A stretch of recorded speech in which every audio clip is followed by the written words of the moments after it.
Hey everyone, welcome back to Old Charles, your go-to spot for coin history, values, and collecting tips. Today we're diving into one of the U.S. 50 state quarters, the 2000 South Carolina quarter, exploring what makes it interesting, how much it's worth in various conditions and with rare errors, and what to look for if one turns up in your change jar. Let's get into it. Before we get into the coin itself, let's set the stage. The U.S. Mint's 50 state quarters program ran from 1999 through 2008, issuing quarters each year that commemorated different states. Each quarter had a standard obverse front featuring George Washington, but the reverse back was unique for each state. South Carolina's turn came in 2000. It was the 8-state design released that year. The goal was to promote interest in U.S. coinage and encourage public engagement with state symbolism. Collectors of all types were drawn to this series, and many people still chase specific state designs, mint marks, or error pieces.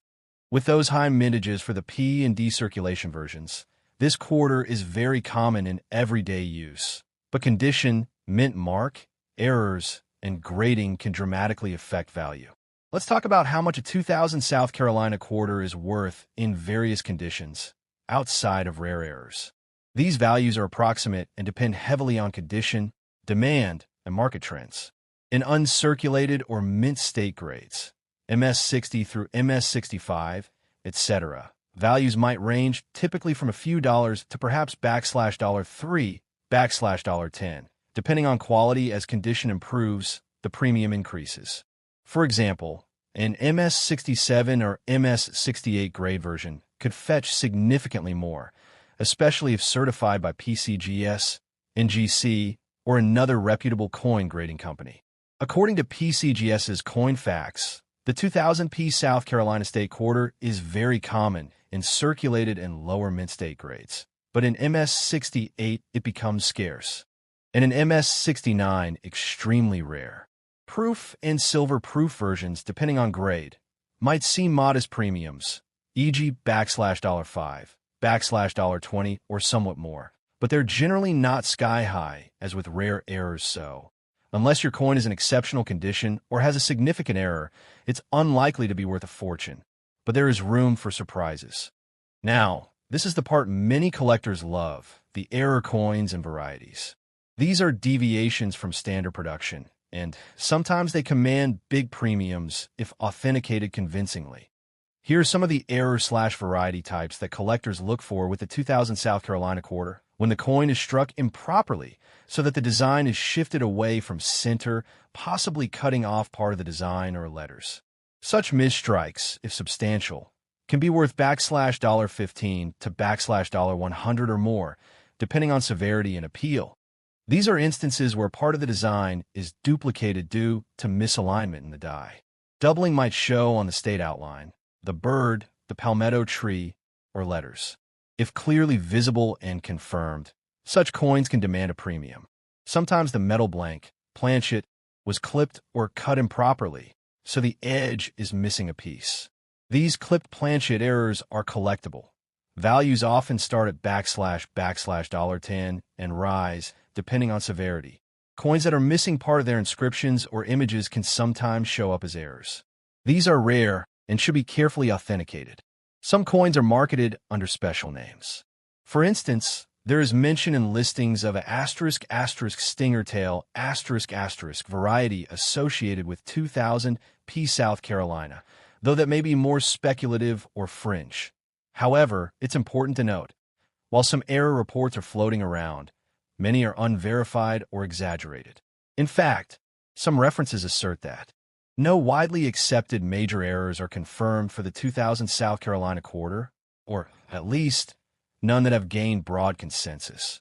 But if you think your coin has an error, the best course is to have it evaluated by a reputable grading or coin authentication service, with detailed photographs and possibly microscopic inspection.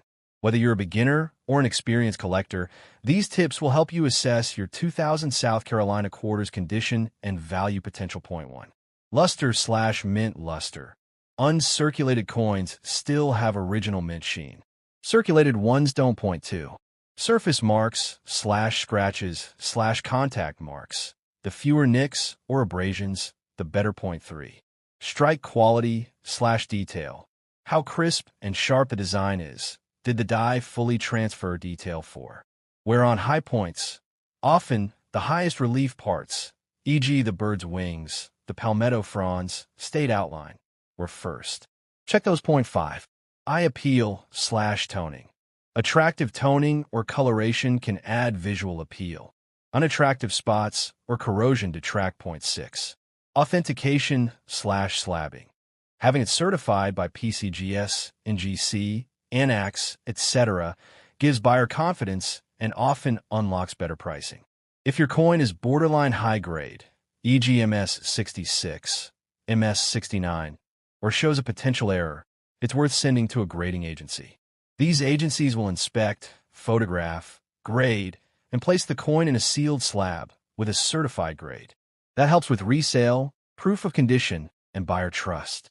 Compare your coin to certified examples via online coin databases, PCGS, NGC, etc. Use magnification, good lighting, and a loupe or microscope to inspect details. So bottom line. The better the grade and the more perfect/untainted the coin, the more value it can carry, especially for this widely minted type. To ground all this in real numbers, here are some actual market examples. In auction, keep in mind the coin market fluctuates, so these are illustrative, not guarantees. A 2000p 1788 Palmetto State, South Carolina quarter, uncertified, circulated, has been listed on eBay for $239.99, another listing $745 for a similar 2000p South Carolina in presumably nice condition. The reported MS69 specimen value of $3,525. That's for a near-perfect, certified coin.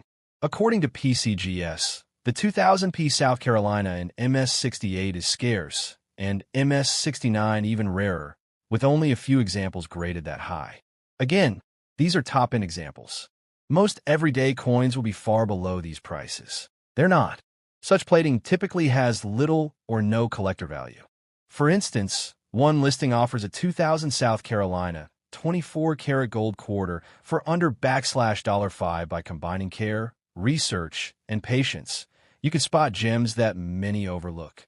The 2000 South Carolina quarter is a popular state quarter from the 50 state quarters program. In usual circulated or low-grade condition, it's worth face value, 25 cents, or perhaps slightly more. In uncirculated or high-grade MS, it gains a premium, especially if certified. The highest reported prices are for exceptional, near-perfect specimens, e.g. MS69, sometimes in the thousands. Error varieties, off-center, double die, clip planchets, etc.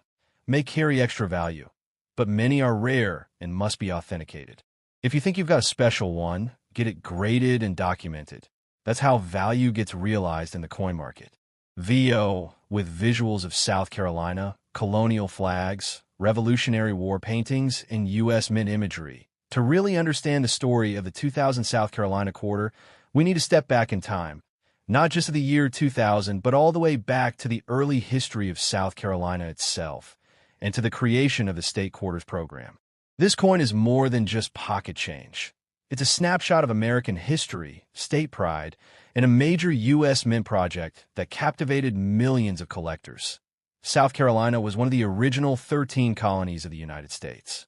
Founded in the 17th century, the colony was named after King Charles I of England, Carolina being derived from Carolus, the Latin form of Charles. During colonial times, South Carolina played a major role in the economy of the New World. Its fertile soil made it a hub for rice, indigo, and cotton plantations, which sadly also meant it was deeply tied to the transatlantic slave trade. By the 1700s, South Carolina was a wealthy colony, and when tensions with Great Britain rose, it was quick to join tea. South Carolina was the 8th state to ratify the U.S. Constitution on May 23, 1788. That date is the one engraved on the quarter's reverse design, a reminder of South Carolina's role in forming the Union. South Carolina is often called the Palmetto State, and this symbol is at the heart of its identity. Why the palmetto tree in June 1776? Before independence was even declared, a British naval fleet attacked Sullivan's Island near Charleston.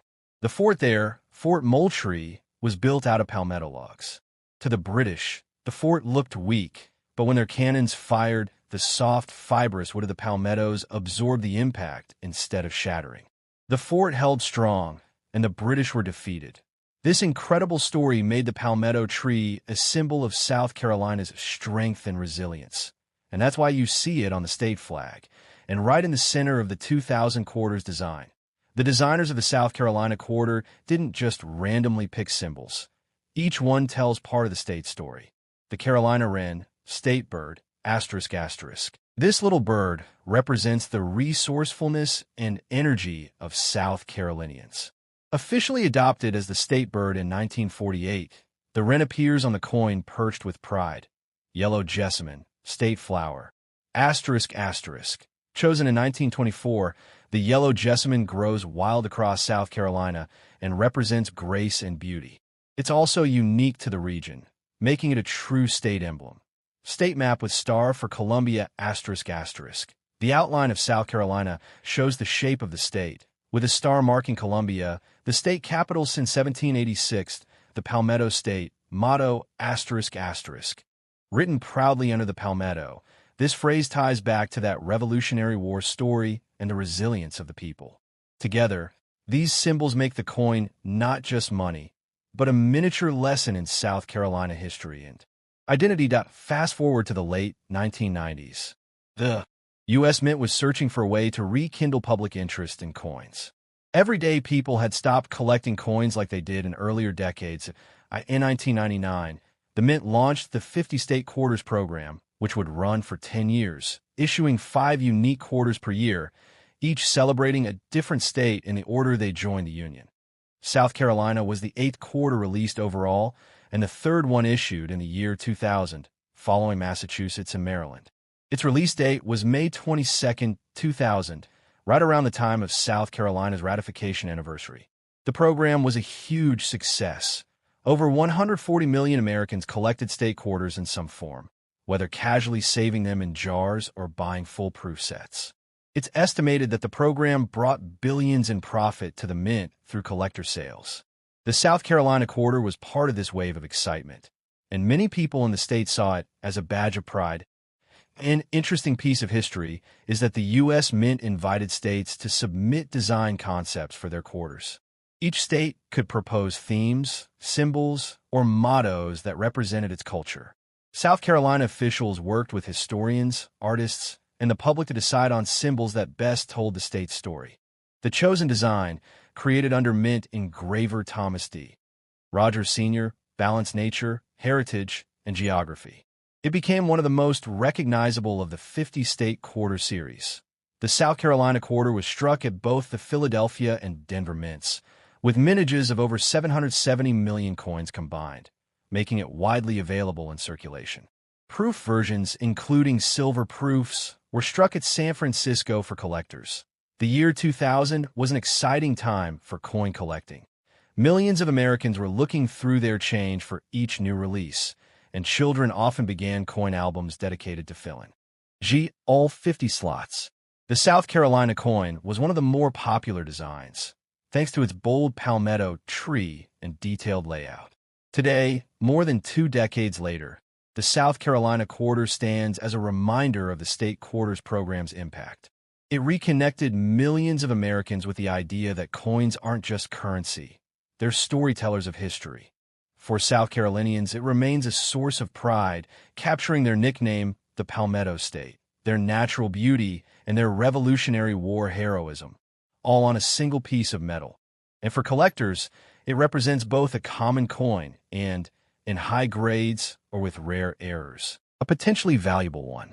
When it comes to coins like the 2000 South Carolina State Quarter, condition is absolutely everything. Because this coin was minted in such huge numbers, over 770 million between Philadelphia and Denver. Most examples you'll find are worth only their face value of 25 cents. But when a coin is preserved in higher grades, its value can increase significantly. Let's break down the details. Coin collectors and dealers use a grading scale to describe the condition of a coin. This isn't just about whether it looks shiny. It's a careful assessment of how much wear, damage, or preservation the coin has. The most widely used system is the Sheldon scale, which runs from 1 to 70, 60 to 70, mint state/proof, uncirculated coins, with 70 being a flawless example. For the South Carolina quarter, the difference between an MS-65 and an MS-69 might not even be visible to the naked eye, but in the marketplace, it can mean the difference between a $5 coin and a $3,000 coin. Most 2000 South Carolina quarters you'll encounter are circulated. Let's go step by step. These coins have been through decades of handling. Details on the palmetto tree, bird, and state outline are worn smooth. The luster is completely gone, and scratches, dirt, and discoloration are common. Value equals 25 cents. Design data. G. All 50 slots. The South Carolina coin was one of the more popular designs, thanks to its bold palmetto tree and detailed layout. Today, more than 2 decades later, the South Carolina quarter stands as a reminder of the state quarters program's impact. It reconnected millions of Americans with the idea that coins aren't just currency. They're storytellers of history. For South Carolinians, it remains a source of pride, capturing their nickname, the Palmetto State, their natural beauty, and their Revolutionary War heroism, all on a single piece of metal. And for collectors, it represents both a common coin and, in high grades or with rare errors, a potentially valuable one. When it comes to coins like the 2000 South Carolina State Quarter, condition is absolutely everything. Because this coin was minted in such huge numbers, over 770 million between Philadelphia and Denver. Most examples you'll find are worth only their face value of 25 cents. But when a coin is preserved in higher grades, its value can increase significantly. Let's break down the details. Coin collectors and dealers use a grading scale to describe the condition of a coin. This isn't just about whether it looks shiny. It's a careful assessment of how much wear, damage, or preservation the coin has. The most widely used system is the Sheldon scale, which runs from 1 to 70, 60 to 70, mint state/proof, uncirculated coins, with 70 being a flawless example. For the South Carolina quarter, the difference between an MS-65 and an MS-69 might not even be visible to the naked eye, but in the marketplace, it can mean the difference between a $5 coin and a $3,000 coin. Most 2000 South Carolina quarters you'll encounter are circulated. Let's go step by step. These coins have been through decades of handling. Details on the palmetto tree, bird, and state outline are worn smooth. The luster is completely gone, and scratches, dirt, and discoloration are common. Value equals 25 cents. Design data. Visible, but there's wear on high points like the palmetto fronds and the bird. Letters are clear, but edges may be worn. Value equals still face value, maybe 50 cents to the right buyer. These coins retain sharp detail, but with some wear on the highest design elements. Luster may remain in protected areas. These are the nicest coins you'll find in change, and collectors may pay 50 cents to a couple of dollars. The coin has never been used in circulation, but bag marks, nicks, and dull luster hold it back. Value equals $1, $2 coins in this grade are much more appealing, with fewer marks and brighter surfaces. Collectors might pay $3, $6, very high quality, nearly flawless coins with strong luster. Now you're in the premium range, $10, $50, depending on demand. Extremely scarce for South Carolina quarters. Sharp detail, blazing luster, almost no marks. These can fetch hundreds of dollars. The Holy Grail grade for modern clad quarters. Almost no examples exist, and those that do have sold for $3,000 plus in auctions. This is the top of the mountain for collectors of South Carolina quarters. Special proof coins were struck at the San Francisco Mint for collectors. These came in 2 types, clad proofs and silver proofs. These coins are struck with extra care, giving them mirror-like surfaces. In PR65, they're worth only a few dollars, but in PR70, perfect condition, they can bring $15, $40 made of 90% silver. These are always more valuable for their silver content plus their collectability. At today's silver prices, each is worth at least a few dollars in melt value, with PR 70 examples going for $40, $75 or more, graded by PCGS, NGC, or ANAX, then sealed in protective slabs with the grade printed. Certified MS67 Plus or PR 70 coins sell for much more because the grade is guaranteed. Uncertified coins you find in change or buy from sellers. These may look nice but can be over or undergraded for a 2000 South Carolina quarter if you believe you're